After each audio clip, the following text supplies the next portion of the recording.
Hello friends, welcome to నవలా హృదయం. ఈరోజు వీడియోలో మనం సిరి తెచ్చిన ప్రేమశ్రీలు నెక్స్ట్ పార్ట్ చూసేద్దాం. కథలోకి వెళ్ళిపోదాం. అనురాగ్ చేతికి కాఫీ అందించిన దివ్య అతడి కోసం బాత్రూంలో వేడి నీళ్లు పెట్టి వచ్చింది. అతడు కాఫీ తాగి పడుకోబోతుంటే బలవంతంగా టవల్ అందించి అతడు కాదంటున్నా బాత్రూంలోకి తోసింది. అతడు వచ్చాక ఏమైందో తెలుసుకోవాలని గదిలోనే ఉండిపోయింది ఆమె. స్నానం ముగించుకొని గదిలోకి వచ్చిన అనురాగ్ దివ్య తన కోసం ఎదురు చూడటం చూసి ఆమె దగ్గరకు వెళ్ళాడు. అతడి రాకను గమనించిన దివ్య లేచి నిలబడుతూ, ఏమైంది మీకు, ఎందుకలా ఉన్నారు అని ఆందోళనగా అడిగింది. ఆమె తన గురించి కంగారు పడుతుందని అర్థం చేసుకున్నాడు అనురాగ్. దివ్యను కూర్చోపెట్టి తను కూడా ఆమె పక్కన కూర్చుంటూ, పని వల్ల టైర్డ్గా ఉంది దివ్య, కొంచెం తలనొప్పిగా కూడా ఉంది, సరిగ్గా నిద్రపోవడం లేదు కదా అందుకే అని చెప్పాడు. అలా అయితే ఇక ఇవాళ పని చేయొద్దు, ప్రశాంతంగా నిద్రపోండి, పని రేపు చూసుకోవచ్చు అంటూ లేచి దివ్య అనురాగ్ కోసం పక్క సిద్ధం చేస్తుంటే నవ్వుకొని ఆమె వెంటే వెళ్ళాడు అనురాగ్. మీరు పడుకోండి, ఫోన్ కూడా వాడకూడదు అంటూ పక్కకు వెళ్లబోయిన దివ్యను తాను మంచంపై వాలబోతూ ఆమెను కూడా తనతో లాక్కున్నాడు అనురాగ్. దివ్య బిత్తరపోయి చూస్తూ లేవాలని ప్రయత్నిస్తే ఆమెను బలంగా హత్తుకుని, కదలకు దివ్య, నిద్రొస్తుంది ప్లీజ్ అంటూ కళ్ళు మూసుకున్నాడు అనురాగ్. అతడైతే హాయిగా నిద్రపోయాడు. కానీ దివ్య మాత్రం షాక్గా అతన్ని చూస్తూ ఉండిపోయింది. అతడికి అంత చేరువగా ఉన్న సిగ్గు ఓవైపైతే అతడి ఊపిరి తాకి మేనుకు కలుగుతున్న పరవశం ఓవైపు. వెరసి ఆమె ఊపిరి తీసుకోలేక కష్టపడుతోంది. కొంతసేపటికి అనురాగ్ గాఢ నిద్రలోకి జారుకోవడంతో మెల్లిగా అతడి కౌగిలి నుండి విడివడి పక్కకు వచ్చేసింది ఆమె. ఆ గది నుండి బయటకు వెళ్ళిందనే కాని ఆమె మనసులో లేదు. అంతలా అతడి స్పర్శ ఆమెను డిస్టర్బ్ చేసింది. అనూని చూసుకోమంటే ఎందుకొచ్చావు దివ్య? పార్వతి ప్రశ్నతో తన ఆలోచనల నుండి బయటపడింది. ఆయన నిద్రపోతున్నారత్తయ్య, లేచేసరికి పనులు పూర్తి చేసుకుంటే బాగుంటుంది కదా అని చెప్పి వంటగదిలోకి వెళ్ళిపోయింది. వంటగదిలో పని మొత్తం పూర్తి చేసి సిరికి కావలసిన ఏర్పాట్లు చూసి ఆమెతో కూర్చొని కబుర్లు చెప్పడం మొదలుపెట్టింది దివ్య. వారితో పాటే పార్వతి కూడా కూర్చోగా తెలియకుండానే కాలం కదిలి రాత్రి 8 అయింది. గదిలో నిద్రపోతున్న అనురాగ్కు మెలకువ వచ్చి లేచి ఫ్రెష్ అయి బయటకొచ్చాడు. దివ్య దగ్గర నుండి సిరిని తీసుకొని ఆడిస్తుంటే దివ్య అందరి కోసం డైనింగ్ టేబుల్ సిద్ధం చేసింది. అందరూ కలిసి భోజనం చేశాక పనులన్నీ ముగించుకొని సిరిని భుజాన వేసుకుని నిద్రపుచ్చి గదిలోకి తీసుకువెళ్లేసరికి ల్యాప్టాప్ ముందు కూర్చొని పని చేస్తూ కనిపించాడు అనురాగ్. అతన్ని కోపంగా చూస్తూ పాపను ఉయ్యాలలో పడుకోబెట్టి నేరుగా అతడి దగ్గరకు వెళ్ళింది దివ్య. ల్యాప్టాప్ మూసేస్తూ, అసలే బాలేదు అంటూ మళ్ళీ ఈ పనేంటి, ఇవాళ్టికి పని చేయొద్దు, విశ్రాంతి తీసుకోమని చెప్పాను కదా మీకు అంది విసుగ్గా. ఇవాళొక్కరోజే దివ్య, కొంచెం సేపే కదా ప్లీజ్ అంటూ బ్రతిమిలాడాడు అనురాగ్. దివ్య ససేమిరా అంటుంటే దివ్యతో, అది కాదు దివ్య, మనం పనిచేస్తున్న ఫారెన్ ప్రాజెక్ట్ ఇవాళ సబ్మిట్ చేశాం, దానికి సంబంధించి ఒకే ఒక్కసారి చివరిగా మీటింగ్ అటెండ్ అయితే అన్ని పనులు అయిపోయినట్లే, రేపటి నుంచి అస్సలు రాత్రులు ఆఫీస్ పని చేయను సర్ది చెబుతూ అన్నాడు అనురాగ్. అతడు అంతలా చెప్పడంతో ఇక అతడితో మాట్లాడకుండా అక్కడి నుండి వెళ్ళిపోయింది దివ్య.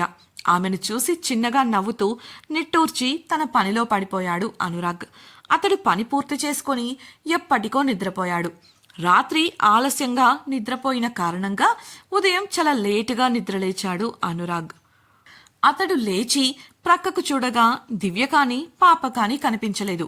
నిద్రమత్తులో గడియారం వంక చూసిన అతనికి సమయం ఉదయం 10 గంటలని చూపించడంతో ఉలిక్కిపడి లేచి ఫ్రెష్ అవ్వడానికి వెళ్ళిపోయాడు. అతడు రెడీ అయి కిందికి వెళ్లేసరికి పార్వతి సిరితో ఆడుకుంటూ ఉండగా మంగ వంటగది నుండి స్టోర్ గదిలోకి వెళ్తూ కనిపించింది.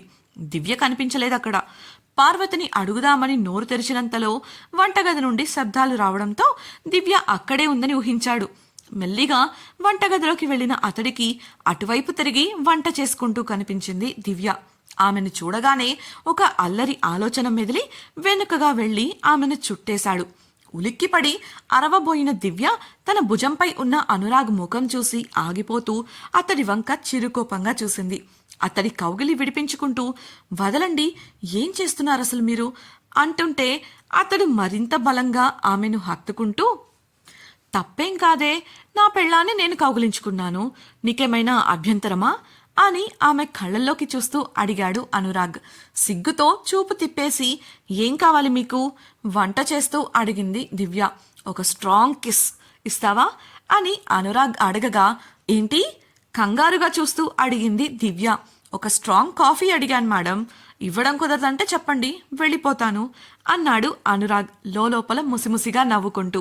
దివ్య అతడి వంక అయోమయంగా చూస్తూ, మరి నాకేంటి ఇంకేదో వినపడింది మనసులో అనుకుంటూ పైకి, ఇప్పుడే ఇస్తాను, నేను తీసుకువస్తాను, మీరు హాల్లో కూర్చోండి అని చెప్పింది. అనురాగ్, లేదు ఇక్కడే ఉంటాను ఆమె భుజంపై తల పెట్టుకుంటూ చెప్పగా, దివ్య కంగారుగా, ప్లీజ్ అనురాగ్ గారు ఇక్కడి నుండి వెళ్ళండి, మంగకొస్తే బాగోదు, తను పసుపు తేవడానికి స్టోర్ రూమ్కి వెళ్ళింది, వచ్చేస్తుంటుంది ప్లీజ్ భయంగా ముఖం పెట్టి అడిగేసరికి అనురాగ్ నీరసంగా ముఖం పెట్టి, ఇప్పుడు వదిలేస్తున్నా కానీ మళ్ళీ దొరక్కపోవు ఆమె బుగ్గపై చటుక్కున ముద్దిచ్చి చెప్పి అక్కడి నుంచి వెళ్ళిపోయాడు. అతడి ప్రవర్తనకు సిగ్గుపడుతూనే అతడు కాఫీ అడగటం గుర్తొచ్చి ఆ పనిలో పడిపోయింది దివ్య. కాఫీ తీసుకువచ్చి అతడి చేతికి అందించిన దివ్యను సిరి చూసి కేరింతలు కొడుతుంటే ఎత్తుకొని ఆమెను బుజ్జగిస్తోంది దివ్య. అప్పుడే పార్వతి, సాయంత్రం మోహిత్ ఎంగేజ్మెంట్ ఏం ప్లాన్ చేశావాను, దివ్యను కూడా తీసుకుని వెళ్తున్నావు కదా అని అనురాగ్ను అడగడంతో, అవును కదా, వాడి ఎంగేజ్మెంట్ సంగతి మర్చిపోయానమ్మా, టైంకి గుర్తు చేసి మంచి పని చేశావు. అన్నట్టు నాకు ఆఫీస్లో కొన్ని ముఖ్యమైన పనులున్నాయి, నేను నేరుగా ఆఫీస్ నుంచి ఫంక్షన్ హాల్కి వచ్చాను, దివ్య నువ్వు అమ్మ నేరుగా మన కార్లో అక్కడికి వచ్చేసేయండి అని చెప్పాడు.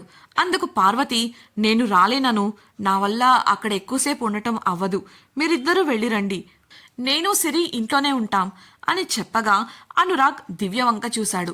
దివ్య అయోమయంగా చూస్తుంటే, అలా అయితే నువ్వు సిద్ధమై ఆఫీస్కే వచ్చాయి దివ్య, ఇద్దరం అక్కడి నుంచే ఎంగేజ్మెంట్కి వెళ్దాం, పాపను అమ్మ మంగా చూసుకుంటారు, అక్కడి శబ్దాలకు పాప భయపడొచ్చు కదా, ఒకవేళ పాప ఇంట్లో ఏడిస్తే మనం వెంటనే బయలుదేరొచ్చేద్దాం అని చెప్పడంతో ఆలోచించిన దివ్య అతడి నిర్ణయం సబబుగా తోచి ఒప్పుకుంది. ఇక ఆలస్యం చేయకుండా ఆఫీస్కి వెళ్ళిపోయాడు అనురాగ్. ఆ రోజు ఆఫీస్లో చేయవలసిన ముఖ్యమైన పనులపై దృష్టి పెట్టి వాటిని త్వరగా పూర్తి చేసే పనిలో పడ్డాడు.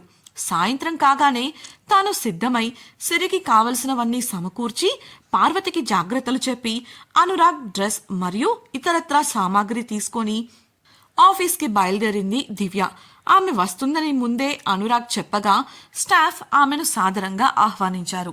ఆఫీస్లోకి అందంగా నడుచుకుంటూ వస్తున్న దివ్యను చూసి అమ్మాయిలు కుళ్ళుకుంటే అబ్బాయిలు ఫ్లాట్ అయిపోయారు.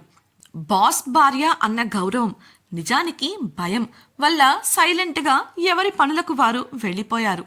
అనురాగ్ పిఏ దివ్యకు అనురాగ్ గది చూపించి, సార్ మీటింగ్లో ఉన్నారు మేడం, మీరిక్కడ ఎదురు చూడొచ్చు అని చెప్పింది. దివ్య కోసం జ్యూస్ మరియు స్నాక్స్ ఏర్పాటు చేసింది. దివ్య వద్దని వారించగా అనురాగ్ ఆర్డర్ వేశాడని, చేయకపోతే ఉద్యోగాలు పోతాయని పిఏ చెప్పడంతో ఆమె పరిస్థితి అర్థం చేసుకుంది దివ్య. అలాగే అనురాగ్ అంత స్ట్రిక్ట్గా ఉంటాడా అన్న ఆలోచన తట్టి అనురాగ్ కోపంగా ఉంటే ఎలా ఉంటాడు అనుకొని ఊహించడం మొదలుపెట్టింది. కానీ పెళ్లి కాకముందు నుండి అతడిని ఎప్పుడూ శాంతంగా సౌమ్యంగా చూడటం వలనో ఏమో ఊహ కూడా ఫెయిల్ అయింది. ఇక ఆ గదిని పరిశీలిస్తూ జ్యూస్ గ్లాస్ అందుకుంది దివ్య. అప్పుడే బయట నుండి ఒక బేస్ వాయిస్తో కూడిన గంభీరమైన స్వరం వినపడి ఉలిక్కి పడుతూ కుర్చీలోంచి లేచి వెనక్కు తిరిగిన ఆమెకు బయట నిలబడిన వారిని హెచ్చరిస్తూనే కోపంగా గదిలోకొస్తూ కనిపించాడు అనురాగ్. అతడిని అలా ఎప్పుడూ చూడని దివ్య భయంగా చూడగా దివ్యను చూసిన అతడి మూడ్ ఇట్టే మారిపోయి ముఖంలో నవ్వు వికసించింది. తలుపు వేసి సూట్ తీసి తన సీటుపై వేస్తూ ఎంతసేపైందొచ్చి అని అతడు ప్రశ్నించినా ఉలుకు పలుకు లేకుండా నిలబడింది దివ్య. ఆమెను చూస్తూ, ఏమైంది నీకు దగ్గరకు వచ్చి భుజం పట్టుకొని అడగగా తేరుకున్న దివ్య అది ఇంతకు ముందే తడబడుతూ తల కిందికి దించి చెప్పింది. ఆమె చూపులు నేలపై ఉండటంతో అతడు కూడా కిందికి చూసిన అనురాగ్కు నోట మాట రాలేదు. మైమరచిపోయి ఆమెను చూస్తూ నిలబడిపోయాడు. ఇంతకీ అనురాగ్ అంతలా ఫ్లాట్ అవ్వడానికి కారణమేంటి? తెలుసుకోవాలనుకుంటున్నారా? అయితే ఛానల్ను సబ్స్క్రైబ్ చేసి సిరి తెచ్చిన ప్రేమ సిరులు నెక్స్ట్ పార్ట్ వినేయండి. అలాగే మీకు ఈ వీడియో నచ్చినట్లయితే లైక్ చేసి మీ సన్నిహితులకు షేర్ చేయండి. మీ అభిప్రాయాలను మాతో పంచుకోవడం కోసం కామెంట్ సెక్షన్లో తెలియజేయగలరు. ఇట్లు మీ నవలా హృదయం team. Thank you for listening.